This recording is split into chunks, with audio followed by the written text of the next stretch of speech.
살다 보면은 약속을 하고 약속을 지키면서 삽니다. 성도 여러분들은 얼마나 약속을 하고 그 약속을 얼마나 잘 지키고 있습니까? 지키지 않을 약속이라면 하지 않는 것이 낫겠지요. 약속을 잘 지킨 사람, 예전에 학교 다닐 때 관포지교 배워가지고 관중과 포수기 약속을 잘 지켰다 그런 거 배운 적이 있는데, 설교 준비하면서 어떤 글을 봤더니 로마의 장군 레귤러스라고 하는 사람이 약속을 참 잘 지켰다 하는 그런 글을 읽은 적이 있습니다. 이 당시에 로마와 카르타고가 전쟁을 했습니다. 전쟁 때에 로마의 장군이었던 레귤러스가 카르타고의 포로로 잡혔습니다. 유능한 장군이 포로로 잡히고 나니까 로마의 전술에 큰 차질이 생겼지요. 그래서 레귤러스는 감옥에 갇혀 있었습니다.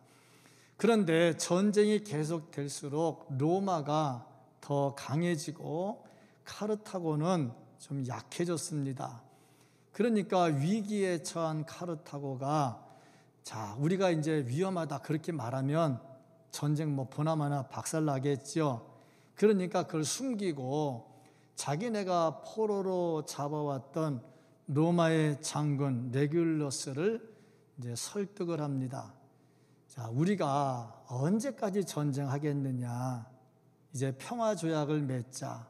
네가 가서 니네 나라에 가서 로마의 왕과 대신들을 설득을 해라. 이제 전쟁 그만하자. 서로 손해 아니냐? 설득을 했습니다. 그러면서 하는 말이, 네가 가서 평화를 서로 의논하고 성공하면 너는 자유지만, 그렇지 않으면 그 대화에 성공하지 못하면, 네가 로마를 설득하지 못하면 너는 네 발로 다시 걸어와서 우리의 감옥으로 들어가라 얘기를 했습니다. 그렇게 보내는 사람이나 그렇게 가는 사람이나 참 대단하다 하는 생각이 들어요. 그래서 레귤러스가 알았다 그리고 갔습니다. 자기 본나라 로마로 가서 왕에게 하는 말이, 왕이시여, 전쟁 화해하지 마십시오.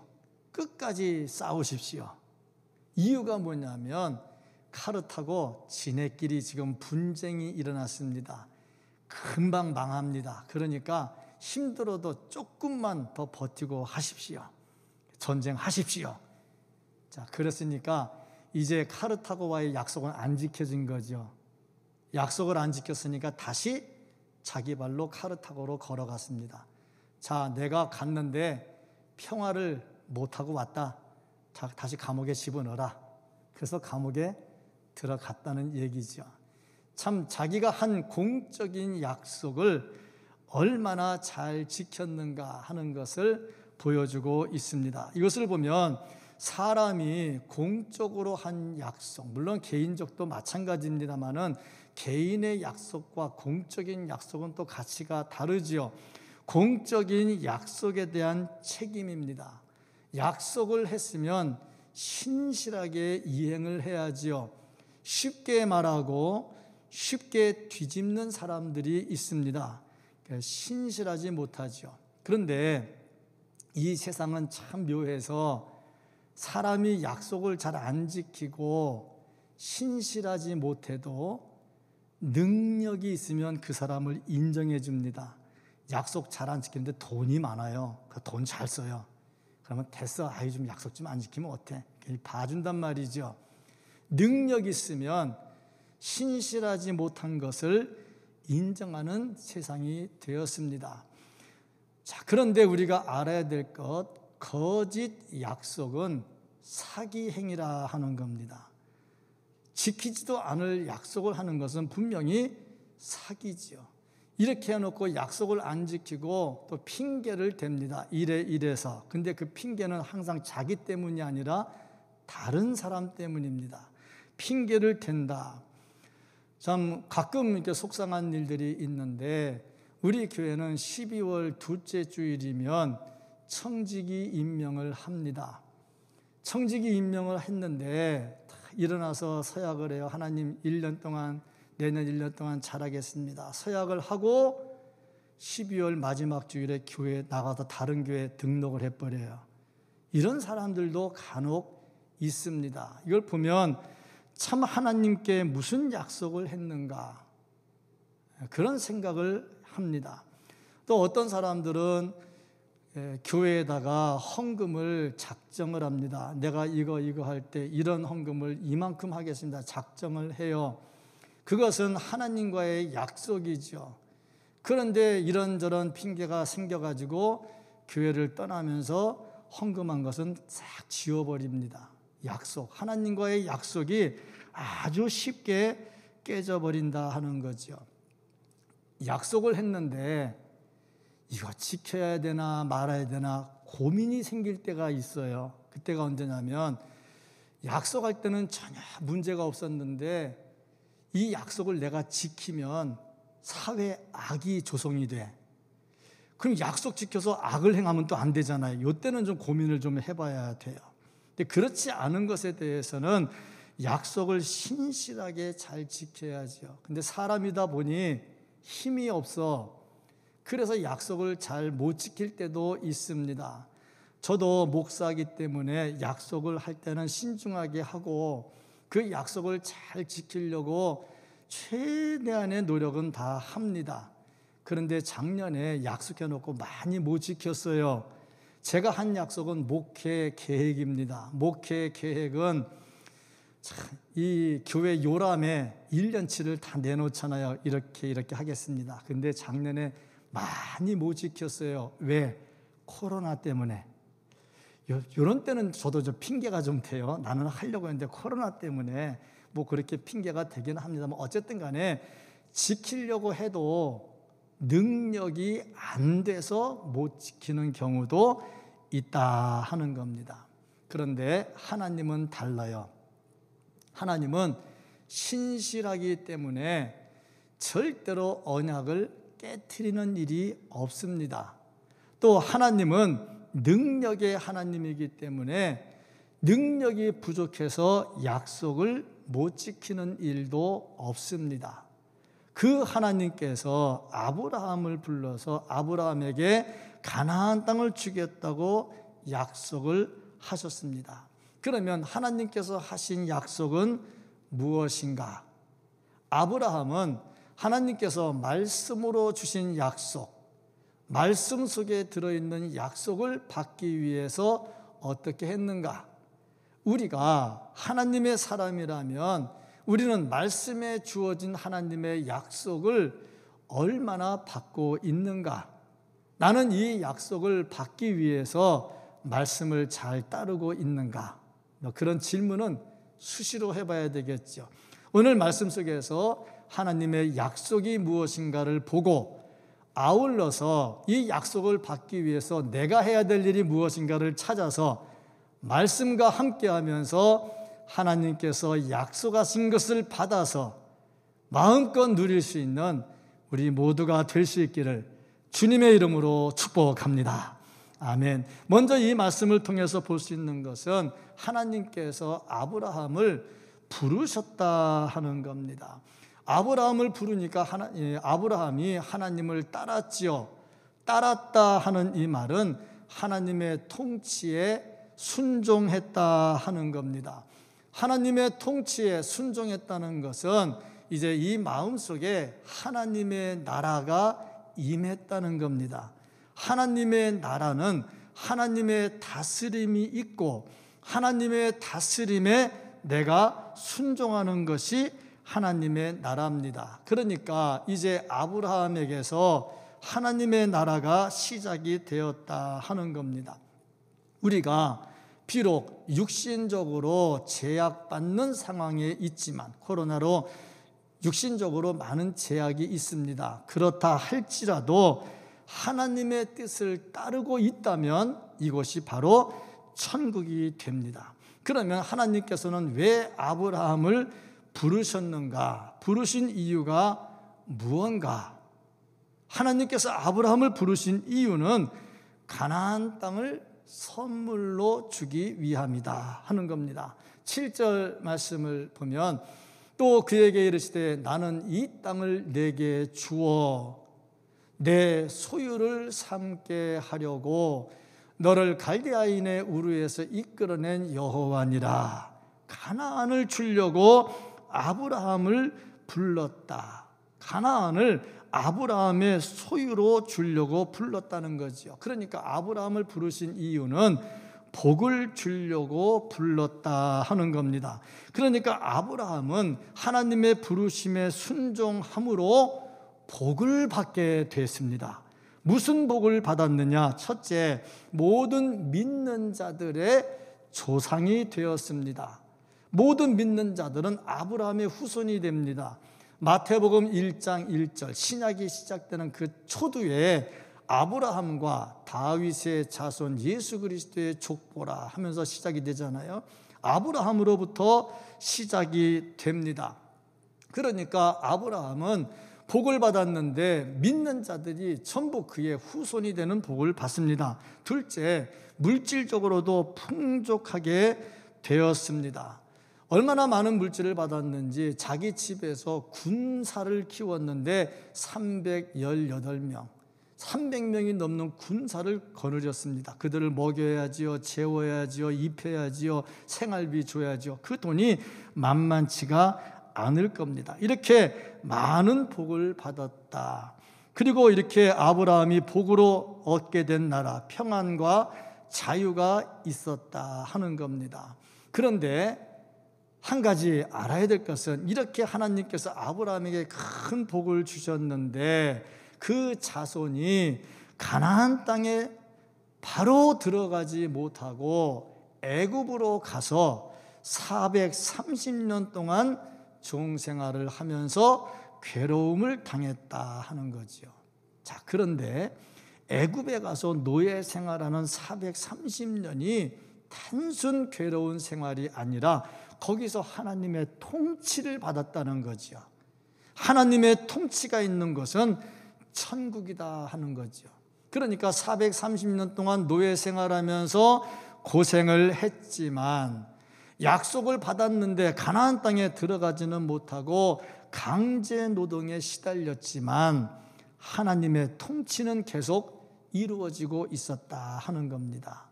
그러니까 육신적으로는 괴로웠지만 하나님의 통치가 있어서 하나님의 나라 속에 살고 있었다 하는 겁니다. 이 말은 우리가 하나님의 약속을 받고 믿음을 따라 살아가지만 이 땅을 살아갈 때에 고난이 있을 수가 있다. 그런데 고난이 있다고 해서 여기가 지옥 같은 세상이 아니라 하나님의 다스림이 있다면 바로 천국 같은 곳이다 하는 겁니다. 그럼 바로 이 고난도 축복이라 하는 거죠. 우리가 육신적으로 많은 혜택을 누리는데 하나님의 통치가 없다면 거기는 지옥입니다. 그런데 육신적으로 좀 고난이 있기는 해요. 그런데 하나님의 통치가 있으면 그것이 천국이 된다 하는 거죠. 잠언 17장 1절 말씀을 보면 마른 떡 한 조각만 있고도 마른 떡 한 조각 가지고 누가 먹을 것이며 배는 부르겠는가? 그래도 화목한 것이 제육이 집에 가득하고도 제육 많은 고기들이지요. 고기가 집에 가득해. 근데 옛날 성경에 보면 육선이 집에 가득하고 그렇게 또 번역이 돼. 육선, 생선이 6가지야. 밥 먹을 때 밥상에 생선이 하나, 두 개 올라오는 집은 좀 괜찮게 사는 집이요. 그런데 생선이 6가지가 매 끼마다 올라오는 집은 잘 사는 집이죠. 여러분 밥상 한번 보세요. 생선 6가지 올라온 데 있나 없나? 설날 한번 올라올려나? 설날도 6가지 잘 안 올라올걸요 아마. 자, 그렇게 잘 사는 집에 갑자기 글씨가 없어져 버렸네. 이런 제육이 집에 가득하고도 다투는 것보다 낫다. 이 말은 무슨 말이냐면 육신의 고통이 있어도 하나님의 통치가 이루어지면 육신적으로 잘 살면서 하나님의 통치가 없는 것보다는 낫다 하는 거지요. 그러니까 우리가 지금 여러 가지 코로나 때문에 힘들어요. 어떤 때 보면은 예배가 자유로워가지고 마음껏 예배 드리러 나와가지고 예배 드리고 막 그렇게 좋잖아요. 지금 코로나 때문에 숫자가 제한되고 여러 가지가 막 불편하잖아요. 세상에 이 넓은 교회에 달랑 20명 앉아가지고 예배 드리려니 얼마나 불편해요. 몸은 좀 편하겠지, 넓으니까. 근데 마음이 얼마나 불편해요. 자, 그런데도 자유롭게 막 예배 드릴 환경은 됐는데 하나님에 대한 간절함과 하나님에 대한 밀착된 관계는 없어. 그냥 편안해. 근데 지금 여러 가지로 제약을 받으니까 나와가지고 하나님을 찾는 마음, 좀 생방송 드리면서 나도 가야 되는데 자리가 안 돼서 못 가고 막 애타가는 이런 마음, 이런 마음이 있어서 하나님과 연결이 된다면 이것이 더 천국이다 하는 것을 말씀을 하고 있는 겁니다. 아무리 환경이 좋아도 편안해도 하나님과의 관계가 없으면 천국이 될 수 없어요. 그런데 어려워도 하나님이 함께 하시면 천국이 됩니다. 그러니까 아브라함에게 가나안 땅을 약속하고 바로 못 들어가고 애굽에 가서 430년 동안 노예 생활을 했지만 거기서도 하나님은 함께 하셨고 하나님의 통치가 이루어졌습니다. 그래서 그곳을 천국이다 그렇게 말을 하는 거죠. 그렇습니다. 우리가 힘들어도 하나님이 함께 하시면 천국입니다. 아무리 편하고 좋아도 하나님이 함께하지 아니하시면 그것은 지옥이 될 수밖에 없다 하는 겁니다. 하나님은 아브라함을 부르셨고요. 아브라함은 하나님을 따랐고요. 그래서 하나님의 통치가 이루어지는 천국의 기쁨을 보았습니다. 힘들어도 어려워도 하나님과 함께하는 천국을 볼 수 있기를 주의 이름으로 축복합니다. 자, 이렇게 하나님께서 아브라함을 부르시고 약속을 하셨습니다. 하나님은 그냥 단순히 부르시는 하나님이 아닌 거지요. 약속을 합니다. 무슨 약속을 했느냐? 첫째, 보호해 주겠다. 하나님의 백성이 됐으니까 보호해 줘야지요. 특별히 보호해 주시는데 방패가 되어 주신다 그랬습니다. 방패가 있어야 상대편의 화살을 막고 상대편의 칼을 막지요. 철저하게 보호해 줍니다. 둘째, 상급을 주신다. 마지막에 영원한 상을 주시겠죠. 셋째, 후사를 주신다. 자녀를 준다는 겁니다. 근데 아브라함은 자녀가 없었지요. 그래서 자기 집에 있는 종을 엘리에셀을 자기의 후계자로 삼으려고 그랬어요. 근데 하나님은 원치 않았지요. 나중에 이삭을 선물로 주셨지요. 넷째로 보면 가나안 땅을 주시겠다 그렇게 말씀을 했습니다. 그런데 이 약속은 그렇게 쉽지는 않았습니다. 왜냐하면 두 가지 이유 때문입니다. 첫째, 가나안 땅을 선물로 준다 했는데 가나안 땅에 많은 사람이 살고 있어요. 아브라함은 달랑 아브라함 사라 둘밖에 없잖아요. 롯이 왔으면 롯이 있을 거고. 자, 그런데 아브라함에게 약속을 했는데 가나안 땅을 준다고 했는데 가나안 땅에 사람이 살고 있잖아. 그러면 그 땅을 주려면 그 땅을 심판해야 돼요. 심판하려면 가나안 땅에 죄가 가득해야 돼요. 근데 아직 죄가 가득하지를 않았어요. 하나님은 심판할 때 그냥 하루아침에 하는 게 아니고 자꾸 경고하시거든요. 경고해도 안 들으면 그때 심판하시는 거예요. 근데 가나안 땅을 지금 경고하는 중이지 심판할 때는 아니거든. 그러니까 가나안 땅 들어가는 게 지금 당장은 아니라는 거예요. 또 둘째는 아브라함이 가나안 땅을 점령해서 들어가야 되는데 점령하려면 가나안에 사는 사람들보다 더 힘이 있어야 돼. 근데 달랑 둘이서 무슨 힘이 있어가지고 가나안 땅을 점령하겠냐고. 인구가 늘어나야지요. 인구가 늘어나는 것은 뻥튀기로 안 돼요. 시간이 가야 돼요. 그러니까 당장에 가나안 땅 들어갈 형편이 아니었다. 그래서 하나님이 그 두 가지를 충족시키려고 이스라엘 백성들을 애굽으로 보내서 노예 생활을 합니다. 그러니까 당장에 축복은 약속을 받았지만 노예 생활하면서 고통을 당하더라 이거죠. 이것이 자칫하면 불평할 계기가 될 수가 있습니다. 우리도 마찬가지입니다.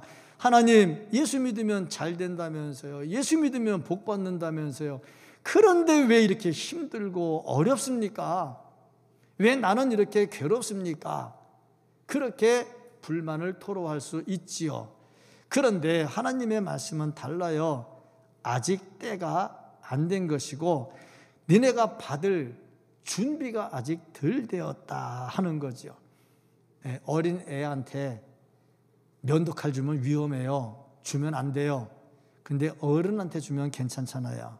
그러니까 하나님께서 복을 주실 때도 아직 우리가 받을 자격이 안 되는데 주면 엉뚱한 짓 한다고. 그러니까 하나님께서 기회를 보고 계시는 거죠. 어쨌든 간에 하나님은 약속을 해 주십니다. 그런데 아브라함 편에서는 답답해요. 왜? 눈에 당장 보이는 게 없잖아. 그래서 아브라함이 한 게 뭐냐? 증표를 좀 주십시오. 증거를 달라는 거야. 근데 성경을 보면 믿음의 사람들이 하나님의 약속을 받을 때 꼭 증거를 달라고 그래. 기드온도 전쟁하기 전에 하나님께 증거를 달라고 그러잖아요. 양털을 갖다 놓고 이슬이 쫙 내리면 양털만 젖고 그 밑에 땅은 안 젖게 해달라. 뭐 증표를 달라고 그러잖아.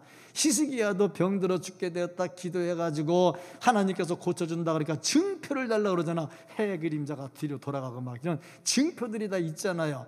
막 동정녀 마리아도 애를 낳는다고 할 때 역시 증표를 요구했다 하는 겁니다. 이걸 보니까 아브라함도 약속을 받았는데 뭔가 좀 증거가 필요한 거예요. 하나님 증거를 주십시오. 그때 하나님께서 하시는 것이 3년 된 암소를 준비해라. 3년 된 암염소를 준비해라. 3년 된 수양을 준비하라 하고 말씀을 합니다. 그리고 이것들을 두 쪽으로 쪼개라. 두 쪽으로 쪼개라 하고 말씀하는데 3년이라고 하는 것은 잘 성숙했다 하는 것이고 둘로 쪼갠다 하는 것은 안 지키면 쪼개서 죽이겠다 하는 그런 얘기죠. 예, 반드시 이루어질 것을 말씀하고 있는 것입니다. 자, 이 약속을 주시면서 아브라함은 애굽에 가서 고난당하는 것도 감수해야 되겠다. 자, 하나님은 반드시 가나안으로 인도하셔야 된다. 이 약속을 지금 증표를 통해서 보여주고 있습니다. 그런데 이 동물을 잡아서 두 쪽으로 쪼갠다 그랬는데 두 쪽으로 쪼개는 건 이렇게 아래 위로 자르는 게 아니라 이렇게 잘라서 나누는 겁니다. 양쪽이 똑같아야 돼요. 잘라서 양쪽이 똑같아야 되는데 자르면 죽잖아요. 자르면 죽어요. 옛날에 약속할 때 그랬어요. 우리는 약속할 때 인감 도장 찍잖아요. 요즘은 인감도 안 돼가지고 공인 뭐 이렇게 증명까지 다 하잖아요. 근데 옛날에는 이 성경 시대는 이거 둘로 쪼개서 딱 나누어서 죽여요. 죽인 다음에 둘이 약속한 두 사람이 그 가운데로 지나가요. 왜 그랬냐면 너나 나나 약속을 했는데 이제 약속을 안 지키면 너 이게 두 쪽 난다 죽여버리겠다는 얘기죠. 그 말은 약속을 지켜야 된다는 겁니다. 그래서 아브라함이 그대로 하나님의 말씀대로 했습니다. 그런데 그 가운데로 지나가야 되는데 한 가지 이상한 거, 하나님만 지나가, 아브라함은 안 지나가. 그럼 아브라함은 안 지켜도 된다는 거냐? 그건 아니죠. 아브라함이 이 약속을 위해서 할 일이 없다는 거야. 우리가 구원받을 때 내가 할 일이 있습니까? 하나님의 은혜인데. 근데 하나님이 지나가. 자, 여기에 심각한 게 있어요. 뭐가 심각하냐면 하나님이 지나간다는 것은 만약에 하나님이 약속을 안 지키면 죽어야 된다는 거야. 하나님이 어떻게 죽어? 생명인데. 그러니까 이 말은 무슨 말이냐? 약속은 반드시 지킨다 하는 거죠. 반드시 지킨다는 거야. 그러니까 하나님은 우리에게 약속하시면 반드시 지키십니다. 신실하십니다. 그러므로 우리도 하나님께 약속한 것은 반드시 지켜야 됩니다. 정말 지켜야 됩니다. 잘 지켜야 되겠죠. 하나님께 약속하고 안 지킵니까? 저 목사 될 때 이 선서하고 그거 안 지키면 제가 가짜 목사 되는 거 아니에요. 우리 교회 올 때 저 선서했잖아요. 성도님들도 선서했잖아. 우리 목사님 목회할 때 잘 도와주고 기도해주고 다 약속했잖아. 그리고 안 지키면 거짓말하는 거지, 하나님께. 잘 지켜야지요. 저 역시 마찬가지죠. 잘 섬기기로 했으면 잘 섬겨야지요. 서로 약속은 지켜나가야 되는 거죠. 그런데 하나님께서 이렇게 약속을 하시고 철저하게 약속을 지키십니다. 하나님 보면서 우리도 약속을 지켜야 된다 하는 겁니다. 하나님께 한 약속들 신실하게 잘 지키기를 축복합니다. 이미 여기서 앉아있는 분들은 다 약속해서 세례받을 때 약속했어요. 주와 함께 살고 주와 함께 죽고 다 약속했어요. 약속 안 한 사람 없어요. 여기 보니까 장로님, 집사님, 권사님 다 한데 다 약속했어요. 할 때 다 잘하겠다고 약속했어요. 잘 지켜야 되겠죠. 하여튼 약속 잘 지키면 축복도 따라옵니다. 약속 잘 지키고 하나님이 주신 축복도 받아 누리기를 주님의 이름으로 축복합니다. 자, 그러면 이제 하나님은 약속을 지키려고 고기 사이로 지나갔어. 아브라함은 안 지나갔어. 그럼 내가 약속을 위해서 아무것도 안 해도 된다는 말이냐? 오늘 말씀을 보니까 약속을 위해서는 안 했어. 그런데 아브라함이 한 게 있어요. 약속을 기다리는 동안에 한 일이 있어요. 무슨 일을 했느냐? 첫째, 솔개를 내쫓았다. 솔개. 자, 동물을 잡아서 쪼갰잖아요. 거기 이제 하나님이 지나가서 횃불이 지나가는데 아직 안 지나가고 있잖아요. 이게 하늘을 빙빙 도는 솔개가, 야, 저기 먹잇거리가 있네? 빙빙 도는 거야. 그 아브라함은 긴장이 된 거야. 왜냐하면 이걸 쪼개가지고 지금 기다리는 거는 뭘 말하냐면 하나님께 예배 드리고 있는 거야. 예배가 온전히 드려져야 되는 거야. 근데 솔개가 딱 돌다가 와서 탁 낚아채 가면 예배가 망가지는 거지, 깨지는 거지. 그래서 아브라함이 한 일이 뭐냐? 솔개를 내쫓은 일을 하는 거야. 자, 여기서 볼 수 있는 게 뭐냐면 하나님과의 약속을 이루기 위해서 우리가 해야 될 일, 예배가 살아나야 돼. 그러니까 우리가 정말 중요하게 생각할 건 예배입니다. 뭐 교회를 사랑한다, 교회가 어떻게 되기를 원한다. 그러려면 예배가 살아나야 돼. 주일 예배도 잘 드리고 수요 예배도 드리고 심야 기도도 드리고 새벽 기도 드리고 예배가 살아나야 돼. 지금 아브라함은 예배가 지금 방해를 받게 됐어. 뭐 때문에? 솔개 때문에. 그래서 어떻게 해서 솔개를 내쫓았어요. 자, 예배를 방해하는 존재는 어떤 존재입니까? 누가 예배를 방해합니까? 천사는 예배를 돕지 방해를 안 합니다. 누가 예배를 방해합니까? 사탄입니다. 그러므로 사탄의 영향에 빠지면 예배가 온전하게 이루어지지를 않습니다. 그러니까 사탄의 세력을 몰아내야 되는 거죠. 그래서 교회는 사탄의 세력을 몰아내야 됩니다. 그래야 교회가 교회다워지고 예배가 예배다워진다 하는 겁니다. 아브라함은 솔개를 내쫓았다니까요. 솔개 내쫓지 않으면요, 그 고기 채 먹으면 예배가 안 되는데요. 그래서 예배의 능력을 회복하려고 했다 하는 겁니다. 그렇다면 우리를 한번 생각하는 겁니다. 나는 예배를 온전하게 드리고 있는가? 솔개를 쫓아내고 있는가? 아니면 솔개가 이 예배에 깨트리도록 그냥 내버려두고 그냥 잠만 자고 있는가? 한번 생각을 해봐야 됩니다. 왜냐하면 이 솔개를 내쫓지 않으면 예배가 온전히 이루어지지 않고, 예배가 온전히 이루어지지 않으면 하나님의 약속을 받을 수가 없는 겁니다. 자, 솔개가 뭘까? 예배 방해하는 거야. 뭐가 예배를 방해해? 오늘 내가 부부간에 대화하다가 막 성질 나가지고 막 집어 던지고 한바탕 했어. 예배 드리러 올래니까 예배가 되겠어? 이게? 안 되겠죠. 예, 이게 이제 솔개입니다. 솔개. 또 가만히 보니까 교회를 왔는데 진짜 보기 싫은 저 사람이 앉아있어서 제발 안 봤으면 좋겠어. 예배가 안 돼. 솔개입니다. 그럼 그 사람 쫓아내라는 거예요? 자기 마음속에 그런 미움들을 쫓아내야 되겠죠. 또 가만히 보니까 뭔가 좀 교회 와서 내가 이런 말하면 좀 통하고 뭐가 좀 되기를 바라는데 안 돼. 말해도 씨알도 안 맥히고 막 그래. 그럼 성질나. 솔개입니다. 솔개. 솔개를 쫓아내야 되겠지요. 또 내가 뭐 좀 하면 인정받아야 되는데 뭐 인정도 안 해줘. 막 시험에 들어. 이 솔개입니다. 솔개. 그런 솔개들을 다 쫓아내야 되겠지. 어떤 때 보면은 뭐 목사도 마음에 안 들어. 막 그럼 은혜가 안 돼. 솔개입니다. 솔개. 이런 것들을 쫓아내야, 내 마음속에서 쫓아내야 예배가 온전하게 되고, 그래야 예물이 보호가 되고 하나님이 나중에 가운데로 지나가면서 예배가 드려지게 되는 겁니다. 그러니까 내 마음속에 있는 사탄이 집어넣은 솔개, 사람마다 다 달라요. 어떤 사람은 돈을 집어넣어요. 아나니아 삽비라 같이 돈을 집어넣어. 그런 돈 때문에 이 돈이 솔개가 되는 거야. 그럼 또 예배가 안 되는 거죠.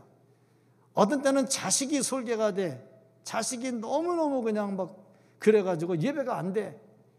자, 이런 솔개들을 다 정리를 해야 온전한 예배가 되면서 하나님의 약속을 받을 수가 있습니다. 이렇게 하는 근거가 뭐냐? 말씀입니다. 말씀에 집중해야 되겠지요. 그래야 온전한 예배가 되면서 하나님께서 주신 약속을 받을 수가 있습니다. 정말 솔개 쫓아내고 예배가 살아나기를 주의 이름으로 축복합니다. 둘째로 고난도 각오해야 돼요. 이제 약속을 받기 위해서 아브라함이 솔개를 쫓아요. 솔개를 쫓다가 잠이 들었어요. 근데 잠도 깊은 잠이 들었어요. 아니, 솔개 쫓다가 잠들면 어떻게 하려고? 솔개가 와서 이렇게 뜯어먹으면 어떻게 하라고? 잠이 들었어요. 근데 또 이상한 게요, 잠이 들었는데 무서워했어요. 잠자면 다 잊어버리잖아. 근데 잠자면서 무서워했어. 왜 그랬을까? 그러고 보니까 하나님과 영적 교통을 통해서 앞으로 아브라함의 자손이 애굽에 가서 고난당할 것을 미리 보는 거야. 하나님이 영적으로 보여주는 거지요. 출애굽기 6장 16절부터 20절까지 보면 이 1세대가 레위입니다. 레위 다음에 다음 세대가 고핫입니다. 그 다음 세대가 아므라시고요. 그 다음 세대가 모세입니다. 이 세대가 쭉 지나가는 것을 보면서 430년이라는 세월, 이 세월 동안에 고난당할 것을 보는 겁니다. 그러니까 잠자다가 무서운 거죠. 우리말로 말하면 아주 무서운 꿈을 꿨다거나 할까. 하나님이 그렇게 환상을 보여주셨거나 아브라함을 그렇게 인도하신 거죠. 두 번째는 그거 저거 아니라고 할지라도 하나님이 그냥 두려움을 주신 거야. 그래서 두려워했죠. 아브라함은 약속을 받기까지 이 두려움 속에서도 기다리고 또 기다려야 됐다 하는 겁니다. 그런데 이렇게 어렵고 힘든 것이 우리에게는 고난이지만 오히려 이게 축복이 될 수 있다 하는 얘기입니다.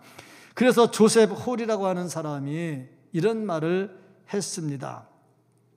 내일 하나님의 태양이 내게 비친다면 비록 오늘 고통의 비에 젖을지라도 나는 만족하리라. 자, 오늘 고통의 비 너무 힘들어 못 견디겠어. 그런데 내일 하나님의 태양이 떠오른대. 그러면 오늘 이거 왜 못 참겠냐고. 내일 하나님의 태양이 떠오른데 오늘 아무리 비바람이 몰아쳐도 야, 내일이면 태양이 뜨는데 그렇지 않겠습니까? 우리가 힘들 때 현실을 보지 말고 미래를 봐야 됩니다. 다음 날을 봐야 됩니다. 아브라함이 이 어둠 속에서 하나님의 인도함을 또 보잖아요. 화초를 키우는데 이 화초에 뿌리가 깊이 내려가게 하려면 주변을 어둡게 해야 된대요. 그래야 뿌리가 잘 내려간대. 난 안 키워봐서 모르겠어요. 그래 보니까 그렇게 돼 있어요. 마찬가지로 우리가 주변이 어렵고 힘들고 고난이 있다면 믿음의 뿌리는 더 잘 내려갑니다. 더 잘 내려갑니다. 그러니까 우리가 고난 당해도 낙심하지 말고 믿음으로 승리하면서 가야 됩니다. 지금 뭐 코로나 때문에 예배에 막 긴장이 돼가지고 종교 박해니 아니니 교회도 서로 의견이 달라요. 하나가 안 돼요. 그러다 보니까 나는 그럼 무조건 막 대면 예배 드리겠다 해서 막 예배 드려가지고 교회 폐쇄도 돼요. 교회 폐쇄되니까 그러면 이제 우리는 교회에서 예배 안 드리고 마당에서 드리겠다. 마당에서 예배 드리는 것도 뭐예요? 참 이렇게 막 하다 보니까 참 어려워요. 근데 미국은 어떻게 됐느냐? 미국은 대법원까지 가서도 교회가 이겼어요. 근데 우리나라는 좀 상황이 또 달라요. 여러 가지 상황이 또 우리나라는 또 미국하고는 또 달라요. 자, 이런 상황 속에서 참 어렵고 힘들지요. 우리가 볼 때는 고난입니다. 그러면 왜 하나님께서는 이 고난을 받으면서 기다리라고 했느냐 하는 겁니다. 첫째는 노예 생활을 하면서 하나님의 진정한 자유를 깨닫는 거야. 둘째는 전적으로 하나님이 인도해 주셔야 되는구나 하는 걸 깨닫는 거야. 셋째는 빨리 가나안 가야 되는데 사모하면서 기다리는 거야. 우리가 살면서요, 이 세상이 살기가 편하면 빨리 천국 가야 되는데 그런 생각 잘 안 합니다. 어떻습니까? 성도 여러분, 빨리 천국 가야 되는데 그런 생각하고 계십니까? 뭐 때 되면 가겠지 그러고 계십니까? 아마 빨리 가야 된다는 사람은 몸이 아프든지 집안에 어려운 일이 있든지 막 그런 사람들일 거고, 먹고 살만하고 편안하면 좋다, 하나님 감사합니다, 그리고 천국은 좀 천천히 가면 되죠 뭐. 네, 그렇게 될 겁니다. 그러니까 하나님이 고난을 주시는 이유는 그만큼 사모하면서 살도록 했다 하는 겁니다. 그렇습니다.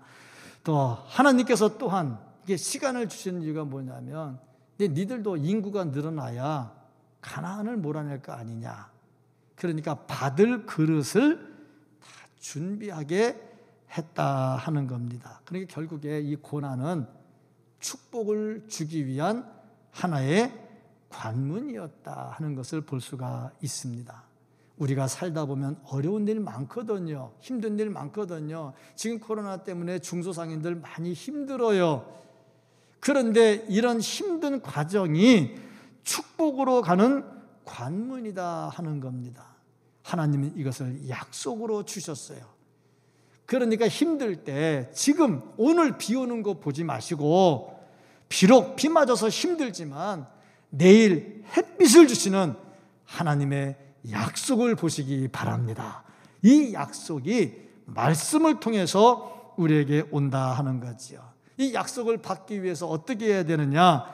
은혜 안에 머물러야 되고, 그리고 솔개를 쫓아내야 됩니다. 예배를 방해하는 솔개를 쫓아내야지요. 이 일을 누가 해 주시느냐? 성령이 해 주십니다. 그래서 솔개를 몰아내고 신실한 예배가 회복이 되면 하나님께서 말씀으로 약속하신 축복의 자리에 설 수가 있습니다. 결국에 이스라엘은 아브라함에게 약속하신 가나안 땅을 선물로 받았습니다. 그 하나님은 우리의 하나님입니다. 그 하나님이 우리를 인도해 주십니다. 예배의 회복으로 말씀이 살아나면서 하나님께서 주신 축복을 받아 누릴 수 있는 우리 모두가 될 수 있기를 예수님 이름으로 축복합니다. 아멘. 기도하겠습니다.